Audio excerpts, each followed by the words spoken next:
Nous avons entendu ce livre des Actes des Apôtres avec un événement important pour l'Église naissante.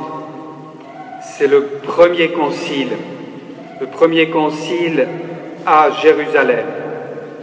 Et pourquoi il y a un concile, un premier rassemblement des apôtres et des premiers chrétiens, des premiers disciples autour des apôtres?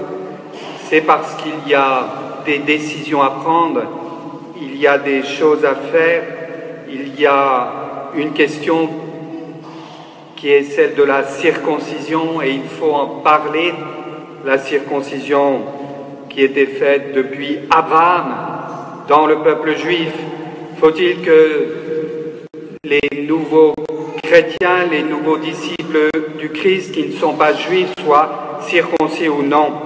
Et la réponse viendra: ce n'est plus nécessaire, il y aura le baptême qui va être institué à la place de la circoncision.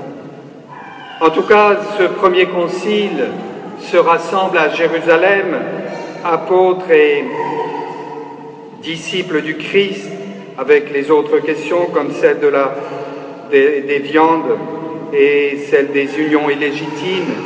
Et les chrétiens vont se rassembler et ils vont prendre des décisions. Les conciles, il y en a jusqu'à aujourd'hui.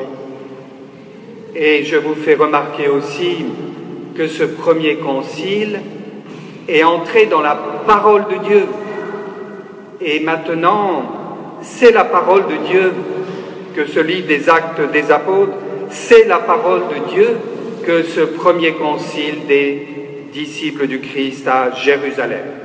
C'est important, c'est ce qu'on appelle la tradition, mais là, la tradition est devenue parole de Dieu, elle est entrée dans la Bible. Je fais une autre remarque, c'est que c'est l'Esprit Saint qui guide et qui conduit. L'Esprit Saint et nous-mêmes avons décidé de ne pas faire peser sur vous d'autres obligations. L'Esprit Saint et nous-mêmes. Eh bien aujourd'hui, il y a toujours des conciles, il y a eu le Concile Vatican II, il y a toujours les apôtres, ce sont les évêques, il y a toujours les disciples du Christ qui se rassemblent. C'est nous ce soir pour prier, pour écouter cette parole de Dieu, et c'est toujours l'Esprit Saint qui guide et qui conduit l'Église, mais qui conduit chacun de nous. Alors j'en viens au livre de l'Apocalypse de Saint Jean. Le livre de l'Apocalypse de Saint Jean décrit la Jérusalem nouvelle, l'au-delà, ce qui se passera après. Il se trouve que aujourd'hui même, j'étais au cimetière dans une autre ville des Bouches-du-Rhône pour accompagner à son dernier repos une personne que j'avais bien connue dans le passé. Et je pensais en même temps, maintenant son âme monte vers Dieu, son âme monte vers le Seigneur, son âme entre dans la Jérusalem nouvelle.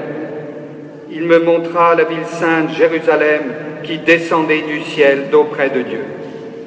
Et au cœur de ce paradis, au cœur de cet au-delà, au cœur de cette Jérusalem nouvelle, au centre, il y a l'agneau. C'est le Seigneur Dieu souverain de l'univers et l'agneau qui sont le sanctuaire, nous dit le livre de l'Apocalypse. Dieu est là et l'agneau, c'est le Christ, c'est Jésus, c'est Dieu fait homme et c'est le même, mais il se manifeste Dieu, Père, Fils, Esprit Saint, aussi par la présence du ressuscité, du corps du Christ, de Jésus vivant ressuscité, l'agneau immolé, l'agneau qui a donné sa vie pour nous. Et la ville n'a pas besoin du soleil ni de la lune pour l'éclairer, car la gloire de Dieu l'illumine, son luminaire, c'est l'agneau. Jésus l'avait dit sur la terre, « Je suis la lumière du monde ». Eh bien, Jésus est aussi la lumière du paradis avec Dieu, en Dieu, parce qu'il est Dieu.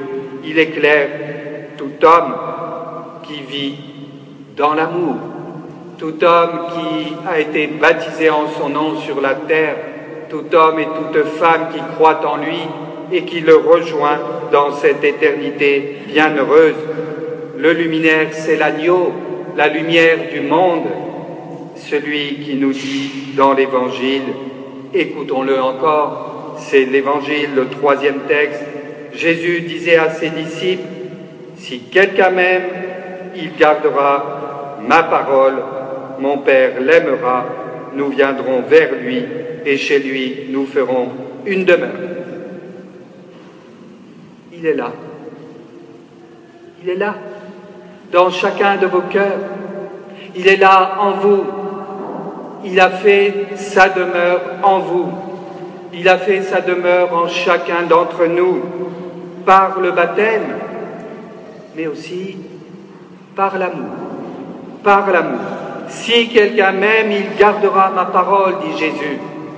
Aimons le Christ, et quand nous aimons le Christ, il nous invite à aimer nos frères, et il demeure en nous si nous l'aimons et si nous aimons nos frères, notre prochain.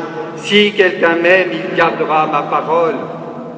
Gardons la parole de Dieu, vivons son amour, prions sans cesse, soyons heureux d'être les disciples du Christ, les disciples de l'agneau. Amen.